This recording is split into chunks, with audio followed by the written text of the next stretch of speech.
Definitivamente el tiempo libre y el no poder salir a las calles por culpa del COVID-19 nos lleva a noches en vela si eres fan de los libros, series y películas de ciencia ficción.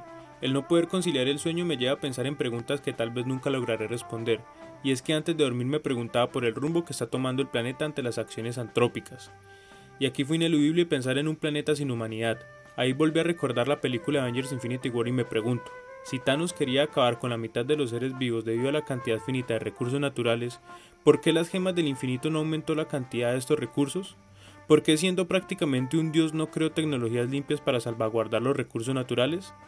Luego me pregunté lo que yo haría con las gemas del infinito, y traté de deducir una sola problemática a solucionar, y así hacer una sola cosa con las gemas del infinito y no convertirme en un tirano.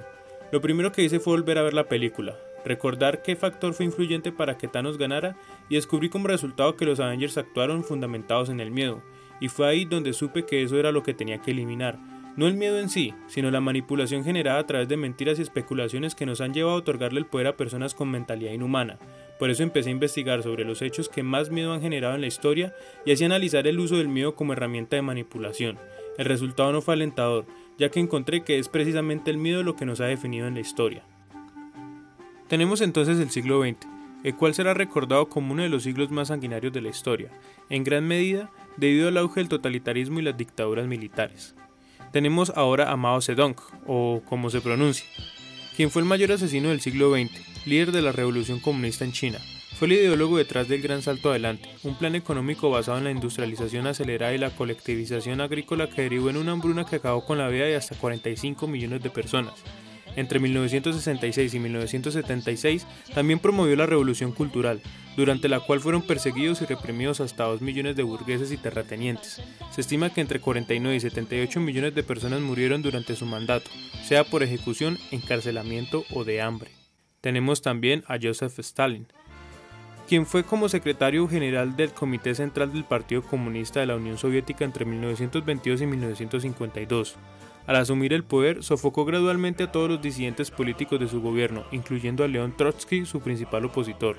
A partir de 1930, se desencadenó la llamada Gran Purga o Gran Terror de Stalin, una serie de campañas de represión y persecución con millones de víctimas ejecutadas por delitos políticos y penales, muertos en gulags o en resentamientos forzosos, deportaciones masivas por razones étnicas o religiosas, con millones de muertos durante los traslados.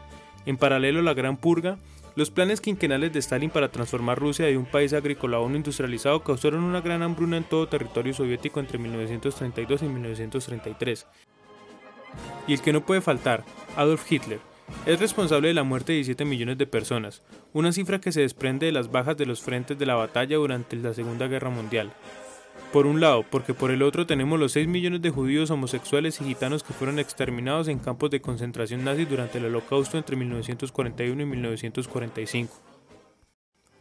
Sumados a ellos tenemos a Leopold II de Bélgica, a quien se le atribuyen 15 millones de personas muertas, Hideki Tojo en Japón, quien tiene 5 millones de personas, Ismail Enver Pasha, 2.5 millones, Pol Tot de Camboya, 1.7 millones, Kim II Jung, o como se pronuncia, 1.6 millones de personas muertas. Mengistu Haile Mariam de Etiopía entre 1974 y 1991, 1.5 millones de personas. Y en el 10º lugar, Yakubu Gowon de Nigeria entre 1966 y 1975, con alrededor de 1.2 millones de personas. Estas personas se convirtieron en dictadores gracias a la confianza de quienes lo apoyaron. Esto implica el apoyo de multitudes para llegar a esa posición y atribuirse una falsa revolución. Lograron alzarse en los corazones de sus seguidores a través de mentiras e historias futuristas comparativas sobre tragedias ocurridas en otras partes del mundo. Generaron un miedo en las personas y se mostraron como héroes de una distopía que ellos mismos propagaron. Ahora bien, el miedo es una de las emociones básicas del ser humano y está anclado en el equipo instintivo con el que vamos en el mundo. En principio, actúa como mecanismo de alerta para evitar peligros que pongan en riesgo nuestra supervivencia. Dicen que un bebé solamente tiene miedo a los ruidos fuertes y a los movimientos bruscos. Todos los demás temores serían producto del aprendizaje. Existen varios tipos de miedo. Digamos que no nacemos con un sentido común del miedo, sino que simplemente podemos deducirlo o podemos transformarlo a través de nuestras experiencias. Existe el miedo psicológicamente normal, el miedo patológico y el miedo inducido. Y es de este último, el miedo inducido, del que más tenemos problemas en la historia de la humanidad. Inicialmente, como ejemplo, a las mujeres se les decía que si no llegaban vírgenes al matrimonio, iban a vivir en pecado y tenían que ir al infierno. Entonces ese miedo asociado con la culpa es lo que las motivaba o las que les permitía a los hombres ese machismo para subyugar a la mujer. Entonces de ahí vienen muchas cosas que se desglosan a través de la cultura, la religión, la misma sociedad, que ha generado todas las problemáticas sociales que vemos actualmente, como lo es el machismo, la xenofobia, digamos diversas clasificaciones de las sociedades que no permiten esa conjetura, esa decisión, y permiten además esa manipulación de las masas a través de cuentos, de historias, de chismes, de especulaciones sobre, por ejemplo, que nos vamos a convertir en una nueva Venezuela cuando ni siquiera conocemos Venezuela la mayoría de las personas. Entonces es ese miedo que ahora se ve a través de muchos medios, como lo es el virtual, la tecnología. Ya existe el ciberacoso, ya existen tantas cosas que no podemos hablar de una solución generalizada, sino de una solución integral a partir del intelecto, de la política, de la economía, de la ética y pues obviamente de la religión.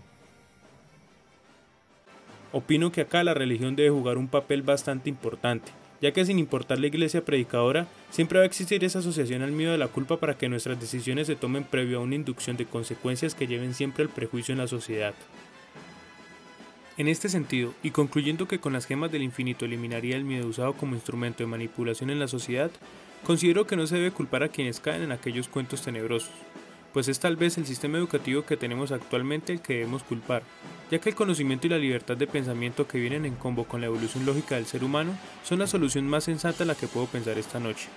Precisamente eso, el cómo mejorar la calidad de la forma en que pensamos, es otro interrogante que seguramente lograré plantear otra noche en vela.